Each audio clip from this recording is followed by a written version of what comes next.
제가 목소리가 좀 더 쉬었습니다. 이번 주에. 그러나 주님의 은혜로 우리 말씀에 귀 기울이는 시간이기를 바라봅니다. 우리 옆에 있는 분에게 이렇게 한번 이야기하겠습니다.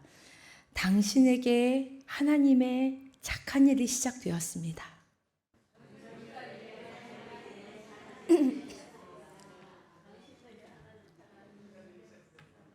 우리 안에는 선함이 없잖아요.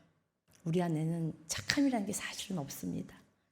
우리 안에 선하고 착한 일을 시작하신 하나님의 말씀 앞에 오늘 우리가 서고자 합니다.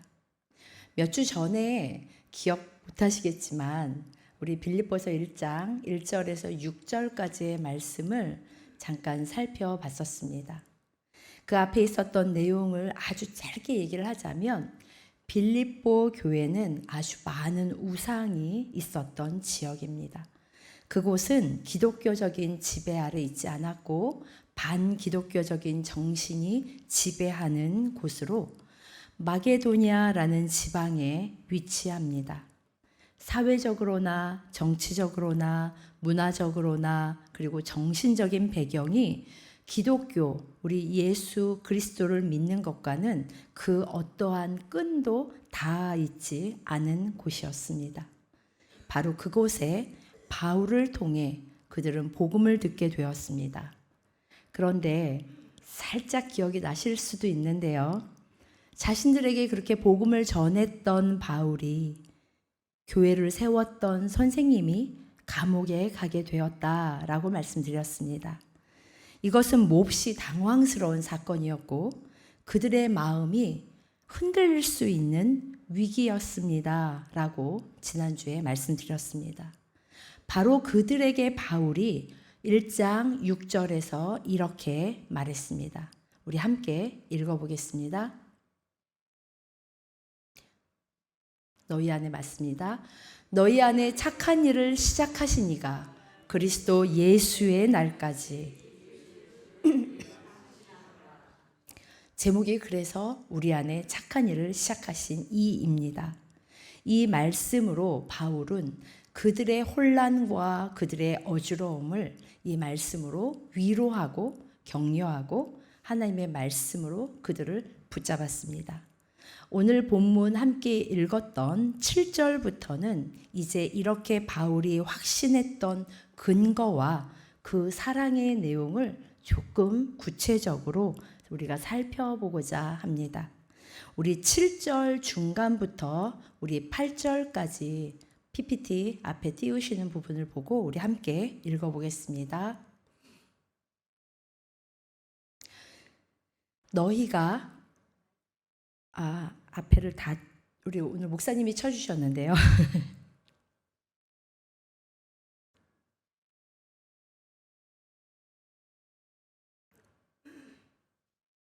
네, 우리 여기서부터 읽어보겠습니다. 나의 매임과 너희가 다 나와 함께 은혜에 참여한 자가 됨이라. 내가 예수 그리스도의 심장으로 너희 무리를 얼마나 사모하는지 하나님이 증인이시니라. 요 바로 앞에 딱 한 소절이 중요한 소절이 빠졌습니다. 성경을 보시면 그 앞에 뭐라고 써 있냐면 너희가 내 마음에 있다라고 합니다. 너희가 내 마음에 있음이여 나의 매임과 복음을 변명함과 확정함에 나와 함께 은혜에 참여한 자가 되었다라고 이야기하고 있습니다. 다시 같은 말씀이지만 어떤 의미에서 바울과 빌립보 교회는 어쩌면 인간적인 우리의 생각으로만 우리가 사고를 해보자면 서로에게 조금 짐이 될 수 있는 상황이었습니다. 복음을 전한 바울은 정작 감옥에 갇혔고 그 복음을 듣고 고아처럼 내버려 둠을 당한 이 빌립보 교회 안에는 문제가 발생했습니다. 라고 말씀드렸습니다. 빌립보 교회 입장에서 볼 때 자신들의 인생을 바꿔놓았던 사도가 그들이 보기엔 힘 하나 없이 맥없이 끌려가서 감옥에 갇힌 것으로 보였기 때문에 그들은 아주 큰 시험거리가 될 수 있는 상황이었습니다. 그런 상황 가운데 이 바울이 얘기하기를 그 앞부분 너희가 내 마음에 있다라고 바울은 고백합니다. 원문을 보면 너희가 내 마음 속에, 마음에 있다나 마음 속에 있다나 마찬가지겠으나 마음 속에 있다라는 이 말은 너희가 나를 도와줬기 때문에 나는 너희를 참 사랑해 라는 감정적인 유대감을 표현한 것이 아닙니다. 감정적인 유대가 아니라 너희와 나는 그리스도 안에서 영적인 사귐을 나누었다라는 것을 의미합니다. 바로 내 마음 안에 있는 그 너희가 함께 은혜에 참여했다라고 오늘 읽었던 방금 말씀에 기록되어져 있는데 이 또한 마찬가지입니다. 단순한 도움, 너희가 나를 돕는 은혜에 참여하였다라는 것은 인간적인 선한 마음으로 나를 도운 것이 아니라 우리에는 한 가지의 목적, 우리의 생명을 거는 유일한 한 가지의 목적을 함께 나누었고 그래서 그 아주 깊은 영적인 연합 가운데 너희와 나는 함께 은혜에 참여하였다라고 바울은 표현하고 있습니다. 그런 후에 바울이 이야기하기를 이렇게 말합니다. 내가 예수 그리스도의 심장으로, 우리 그렇게 얘기하실 수 있는 분이 얼마나 있으신지 내 주변에 예수 그리스도의 그 심장으로 너희 무리를 얼마나 사랑하는지, 얼마나 사모하는지 하나님이 나의 증인이시다. 우리 교회 안에 있는 모두를 그 예수 그리스도의 심장으로 사랑하십니까? 차별 없이, 균등 없이 모두를 예수 그리스도의 사랑으로 사랑하십니까? 그렇다면 내 가족을 향한 사랑과 형제 자매, 영적으로 연합한 사람을 향한 이해와 용서와 사랑이 같아야 된다는 말입니다. 그래서 아마 우리는 정작 쉽게 사실은 대답할 수 없습니다. 그러나 바울이 바로 이렇게 얘기합니다. 하나님이 나의 증인이시다. 너희가 나와 함께 은혜에 참여하고 나와 함께함으로 내가 너희를 사랑함을 이라는 것이 아니라 예수로 말미암아 내가 너희를 향한 사랑은 나의 인간의 사랑이 아닌 하나님의 심장으로 너희를 사랑한다 라고까지 고백하는 바울의 이 고백을 우리는 마주하게 됩니다. 이 말은 히브리적인 표현으로 조금 다르게 설명을 해보자면 어머니의 자궁에서부터 나오는 긍휼과 자비를 의미합니다. 그래서 제가 방금 여쭤보기를 가족을 향한 사랑과 동일하게 예수의 심장으로 사랑하실 수 있습니까? 라고 여쭤본 것입니다. 이 사도 바울은 어머니의 자궁에서 나온 듯한 그 긍휼과 자비로 너희를 사랑한다. 그러나 이 사랑이 누구로부터 시작되었죠? 사도 바울 안에 그 사랑이 있었을까요? 전혀 없었습니다. 예수의 사랑이 사도 바울을 잠식시켰기 때문에 그래서 예수님으로 말미암아 사도 바울 안에 없었던 하나님의 신비의 사랑이 흘러넘칠 때 그때에서야 비로소 우리는 하나님을 향해서도 사랑합니다 라고 고백할 수 있고 그 이후에 형제와 자매를 향하여 사랑이란 말을 고백할 수 있는 줄 압니다. 30, 40대 때, 특히 30대 때 저는 하나님 앞에 사랑한다라는 표현이 너무 부족해서 기도할 때마다 이 가슴이 터질 것 같았던, 그럼 50대인 지금은 안 그러느냐? 그때는 몰랐기 때문에 하나님 앞에 이렇게 기도한 적이 있습니다. 아주 많이. 하나님, 사랑합니다. 그런데 이 사랑합니다라는 표현이 제가 할 수 있는 유일한 최고의 표현이라 이렇게 말하는데 이 마음을 찢어서 열어서 하나님한테 보여드리고 싶습니다. 그만큼 하나님을 사랑합니다. 하나님만이 나의 전부입니다. 라는 고백을 하면서 착각했던 경우가 있습니다. 난 정말 하나님을 사랑하는구나. 그런데 40대가 되고 조금씩 시간이 지나다 보니 하나님을 사랑할 만한 것이 내 안에는 1도 없구나. 눈꼽만큼도 없는 존재이구나. 하나님의 예수 그리스도의 사랑이 내 안에 가득할 때 하나님의 사랑에 의해서 내가 하나님에게 다시 하나님의 사랑으로 사랑한다라고 고백할 수 있었던 거구나 라는 것을 이후에야 깨닫게 되었던 경험이 있습니다. 아마 우리 사랑하는 권사님들도 마찬가지이실 것입니다. 그래서 우리가 분명히 기억해야 하는 것은 하나님께서 우리 안에 시작하신 일은 우리가 쉽게 느끼는 옆에 있는 누군가하고 나하고 코드가 맞아서 저 사람하고는 코드가 맞지 않아서 저 사람의 행동이나 말은 나의 마음에 거슬리기 때문에 나의 마음에 맞는 저 사람을 향해서 향하는 그 감정적인 사랑의 어떠한 사모함이 아니라 하나님의 본질적인 사랑, 헤세드에 근거한 언약적 사랑 안에서 사도 바울은 빌립보 교회에게 이야기하고 있는 줄 압니다. 또한 바울은 교회란 무엇인지에 대해서 말하고 있는 것입니다. 지난번에도 제가 동일하게 말씀드렸는데 교회는 복음으로 불러낸 공동체입니다. 하나님의 뜻을 이루기 위해 은혜로 묶어놓은 관계가 교회입니다. 그러나 교회의 역사를 지금까지의 역사를 돌아보면 그 부름에 누구나 응답하진 않습니다. 아주 소수의 사람들만이 반응할 뿐입니다. 7절 하반절에 바울이 이렇게 표현합니다. 나의 매임과 복음을 변명함과 확정함. 굉장히 단단하고 굉장히 무엇인가 확실한 것 같은데 이것이 우리 안에 마음에 확 와닿지 않으실 겁니다. 이 말을 조금 풀어보자면 첫 번째, 사도 바울의 사도됨을 의심하거나 배반하거나 돌아서지 않고 그의 매임에 빌립보 교회는 동참하였다라고 바울이 증거합니다.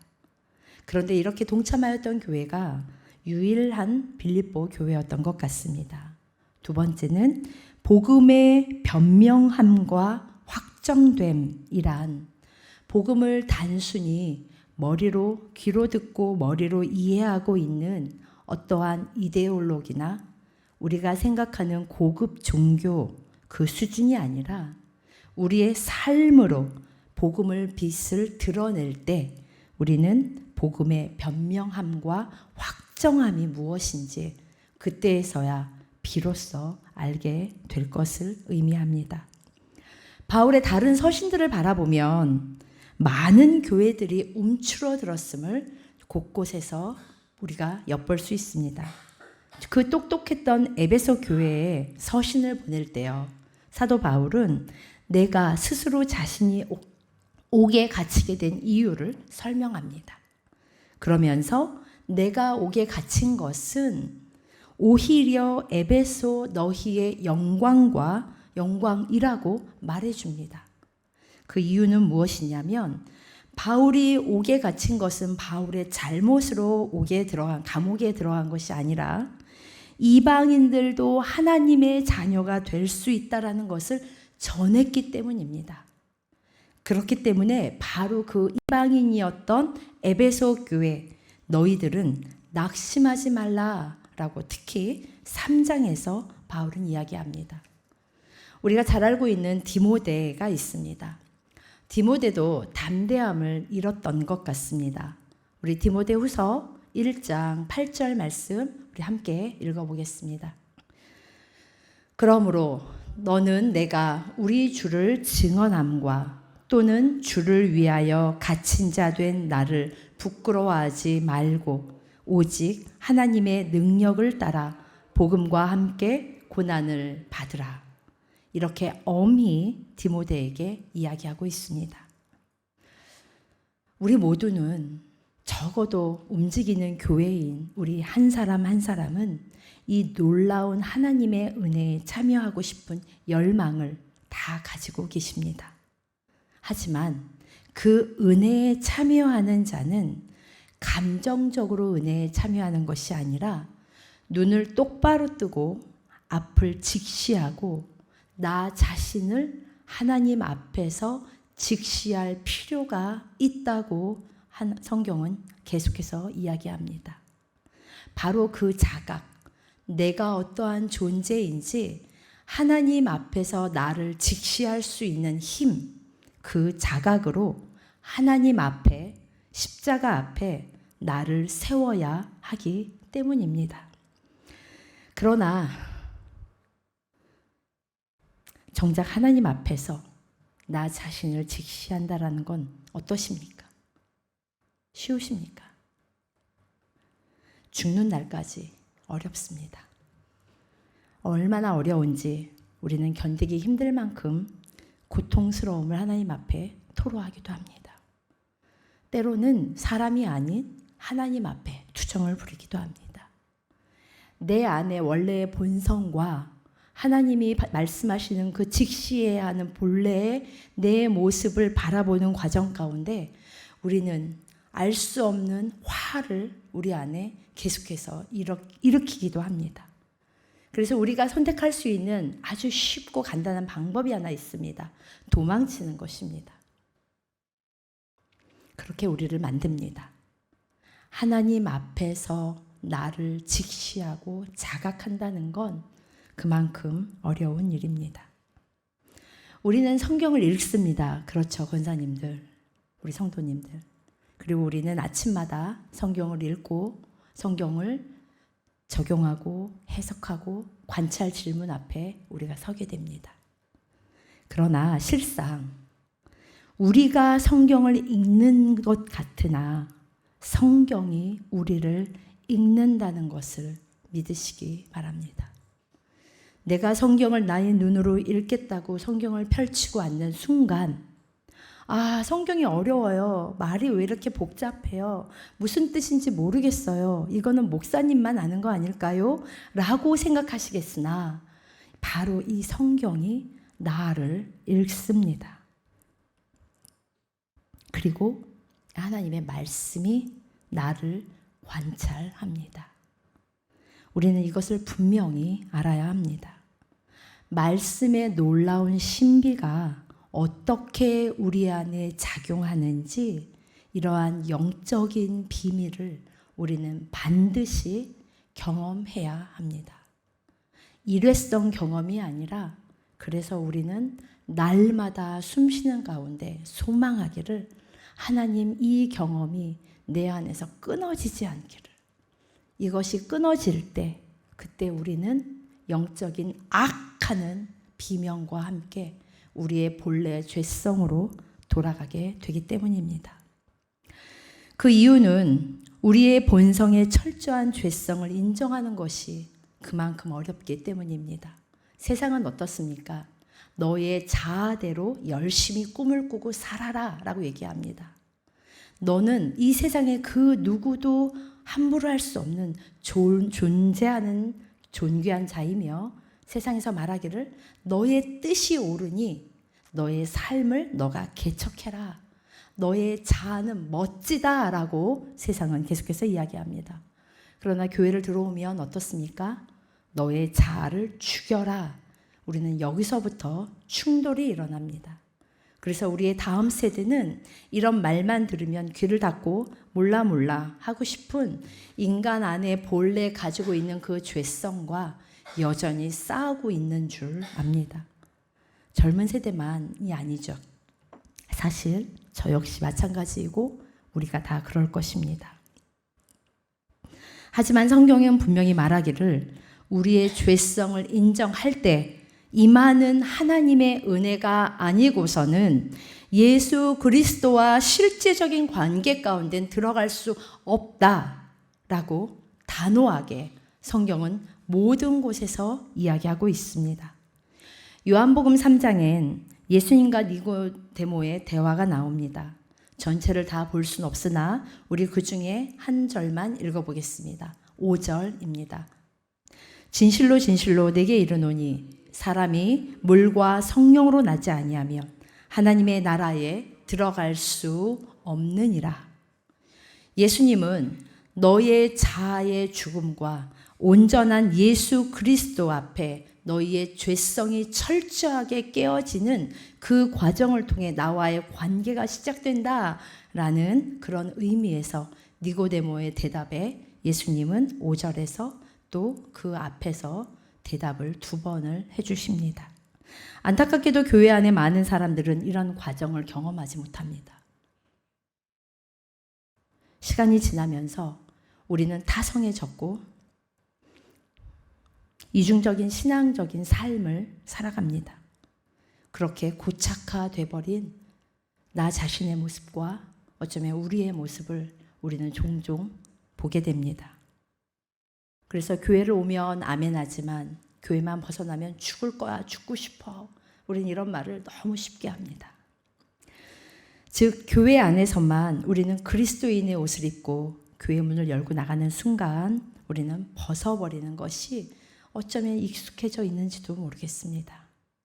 내가 예배를 드렸다라는 것이 나를 스스로 안위하게 하는데 예배를 드리고 하나님의 선포된 말씀 안에 내가 그 말씀이 보아와 같아서 이것을 꼭 끌어안고 빼앗길까 봐 이 말씀을 간직하고 내가 가지고 있는 나의 일상적인 나의 습관적인 생각과 이 말씀이 도무지 연결되지 않지만 나의 일상적인 습관 안에 그럼에도 불구하고 하나님 내가 이 말씀을 오늘 붙잡습니다 하고 견뎌보는 것. 단 하루라도 아니면 반나절이라도 지켜보는 것. 그 씨름이 우리 안에 있어야 되기 때문입니다. 우리가 잘 알고 계시는 C.S. 루이스 참 많은 그리스도인들이 좋아합니다. C.S. 루이스가 그의 경험에 의해서 기독교 신앙의 아주 중요한 고백을 한 소절 하고 있습니다. 우리 함께 읽어보겠습니다. 무엇이 선인지 알며 무엇이 의인지 아는 양심의 가책에 대하여 자신이 그것을 이룰 수 없다는 절망을 겪지 않고는 찾을 수 없다. 한 번 더 읽어볼까요? 무엇이 선인지 알며 무엇이 의인지 아는 양심의 가책에 대하여 자신이 그것을 이룰 수 없다는 절망을 겪지 않고는 예수를 찾을 수 없다. 그렇습니다. 무엇을 이룰 능력이 없는 처절한 절망 속에서 죄의 본성을 고백하며 비로소 우리는 예수님을 마주하게 됩니다. 이것이 우리 안에 시작하신 하나님의 착한 일입니다. 착한 일이라고 하니까 그저 너무 포근하고 따뜻하고 좋고 기분이 릴렉스되고 이것이 아니라 우리를 이러한 방향으로 이끌고 가시는, 그래서 사도 바울이 이 빌립보 교회에게 고백하는 그 사랑의 깊이가 인간의 감정적인, 오늘은 사랑했다가 내일은 절교할 수 있는 이러한 사랑의 깊이가 아니라는 점을 우리는 반드시 기억해야 합니다. 우리 모두는 누구 한 사람 예외 없이 절망과 나락에 떨어져서 철저한 몸부림 끝에 배우게 됩니다. 삶으로 복음의 빛을 드러낸다라는 것이 바로 은혜에 참여하는 자, 바울이 말한 은혜에 참여한 자라는 것을 배우게 됩니다. 우리 9절과 10절 말씀 잠깐 읽어보겠습니다.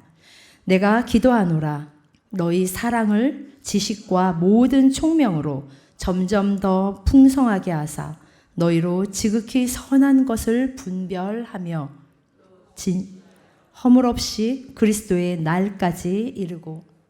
오늘 9절과 10절의 말씀을 잠시 살펴보겠습니다. 너희 사랑을 지식과 모든 총명으로 점점 풍성하게 한다라고 고백하고 있습니다. 마찬가지입니다. 본문에서 말하는 지식이란 인간이 우리가 습득해서 쌓을 수 있는 나의 지적인 능력을 말하는 것이 아닙니다. 하나님과의 은혜 가운데 주어지는 영적이고 내적이고 굉장히 총체적인 이것이 지식이라고 성경은 가르쳐주고 있습니다. 이것은 하나님과의 관계를 통해서만, 체험적인 알을 통해서 이루어지는 지식입니다.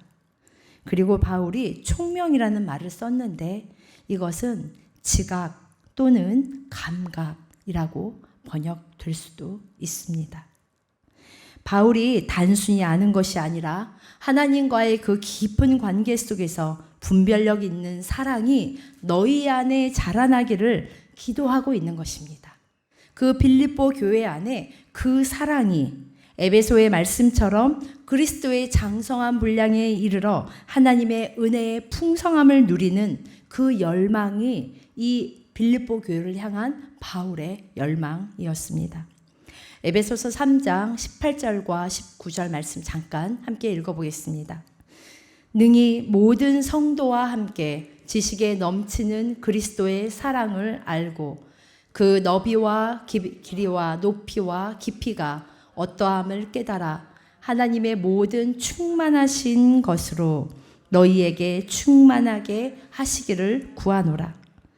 하나님께서 충만하게 하시는 방법은 어떤 방법으로 우리 가운데 찾아올지 모릅니다. 우리 지체 가운데 한 분의 어머니가 지금 병상에 누워 있습니다. 물론 한 분이 더 계시지만, 그런데 우리 그 집사님이 오늘 아침에도 저에게 눈물 지으며 이렇게 이야기합니다.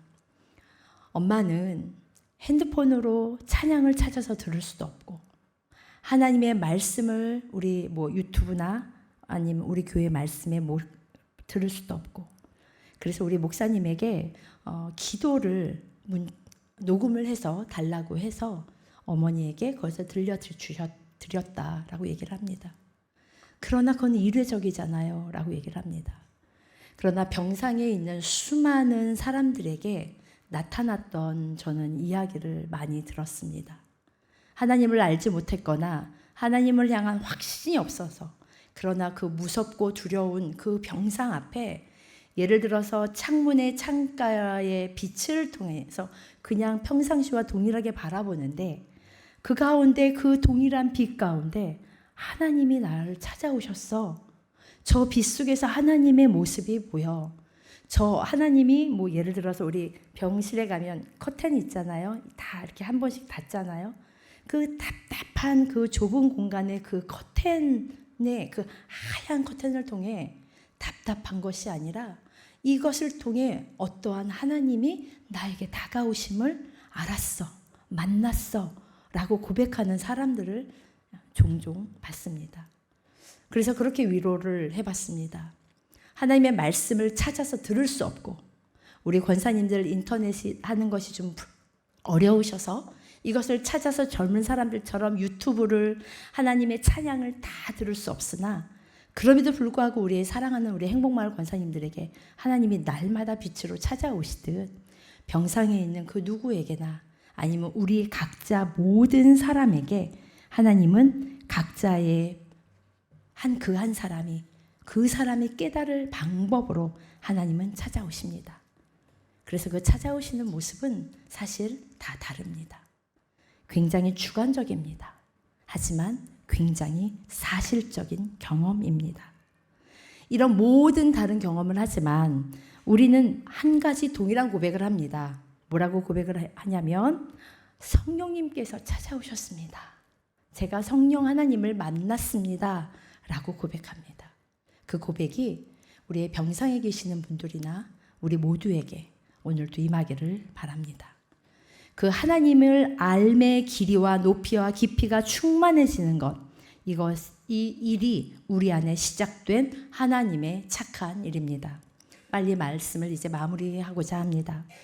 그러면서 바울이 계속 이어서 이렇게 얘기합니다. 너희로 지극히 선한 것을 분별하며 이 말씀을 통해서 그리스도인들이 무엇을 해야만 하는 사람이기 이전에 선한 것을 분별하는 자, 현재의 시점에서 무엇이 하나님의 뜻인가를 분별하는 것이 중요하다고 바울은 우리를 깨닫게 합니다. 그러나 우리는 이것을 종종 놓치죠. 때때로 순간의 감동으로 모든 것을 얻은 양 우리는 굉장히 기뻐하고 그것이 전부인 양 떠들고 감정에 지극히 몰입됩니다. 환경이 바뀌거나 어려운 상황을 겪게 되면 그 감정에 몰입되었던 고백은 어느 순간인가 물거품처럼 사라지고 다시 감정의 나락으로 바닥으로 떨어져서 하나님을 향한 원망의 말을 쏟아내는 것을 우리는 개의치 않고 함부로 하기도 합니다. 그러나 빌립보서는 그리스도인이란 그리스도의 날까지 가야 하는 여정 가운데 지금 한 지점에 서 있는 존재라고 인식하라고 얘기합니다. 환경과 순간에 감정에 좌우되지 말고 묵묵히 진실하게 그 삶을 이어가라고 요구합니다.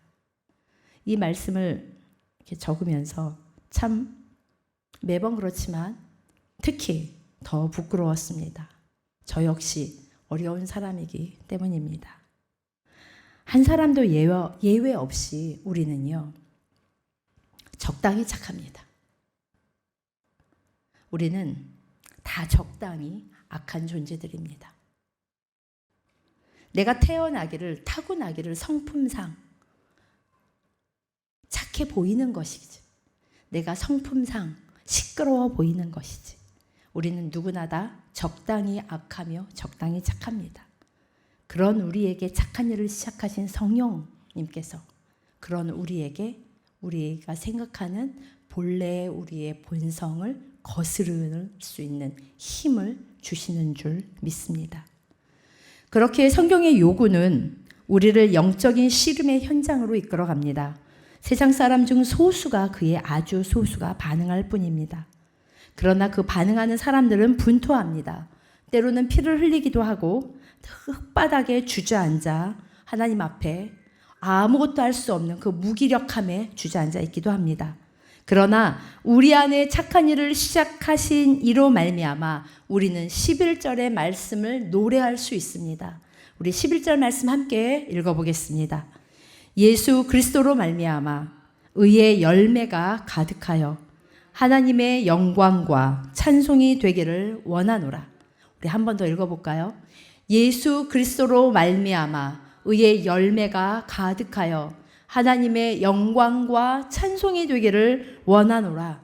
나의 어떠함과 관계없이 이것을 노래할 수 있도록 이끄시는 하나님의 착한 일이 이미 우리 안에 시작되었고, 그 하나님의 착한 일을 부여잡는 것이, 이것이 영적인 싸움이며 이것이 영적인 승리임을 믿습니다.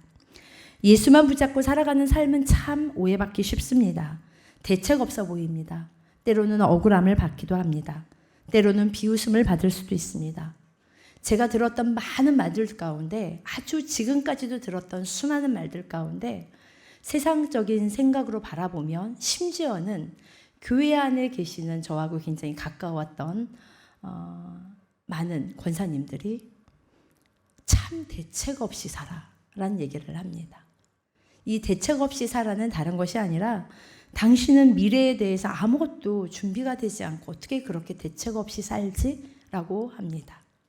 목사도 아니고 가정도 없고 싱글에다가 혼자고 집도 없고, 제 통장에 지금까지 살아가면서 500만 원 이상이 있어 본 적이 단 한 번도 없는데, 그런 그 삶을 살아가는, 미래를 위한 어떠한 노후 자금도 없고, 더 나아가서 연금 그런 거는 아예 꿈도 못 꿔봤고, 이러한 저를 바라볼 때 그 사람들의 말이 가끔은 저를 굉장히 위축되게 만듭니다. 40대 때는 그러지 않았는데 40대 후반, 50대가 되면서 정말 걱정이 되기 시작합니다. 그러면 그때 제가 누구를 바라보냐면, 하나님을 바라보지만 동시에 저희 가족과 같은 선교사님들의 삶을 바라봅니다. 나보다 더 대책 없는 저 사람들의 삶. 그러나 지금까지 단 한 번도 굶은 적이 없었으며, 하나님 앞에 20대 때, 하나님, 엄마는 이제 다시 하나님 앞에 돌아와서 굶어도 됩니다. 쫄딱 망하게 하신 것까지는 괜찮습니다. 그런데 하나님, 쌀이 떨어졌습니다. 라고 울었던 적이 있습니다. 그러면 그 다음날 아침 어떤 목사님이 이유 없이 쌀을 들고 저희 앞에 갖다 놓으십니다. 이런 일들이 너무 많았죠. 그렇게 대책 없는 삶을 살아오는 저를 향해 심지어 가까운 사람들도 저에게 끊임없이 언제까지 그렇게 살 거야? 라고 이야기합니다. 저도 모르겠습니다. 그러나 우리가 걸어가는 그 길은 제가 싱글을 해서가 아니라, 제가 대책이 없어서가 아니라 내가 누구인지 드러내는 길인 줄 믿습니다. 내가 무엇을 향해서 가는가를 증명하는 길을 오늘은 재산이 많으나 없으나, 대책이 있는 듯 하나 없는 듯 보이나 누구나 관계없이 우리는 그것을 증명하는 길을 걸어가는 줄 믿습니다. 그것을 지금 바울은 이야기하고 있습니다.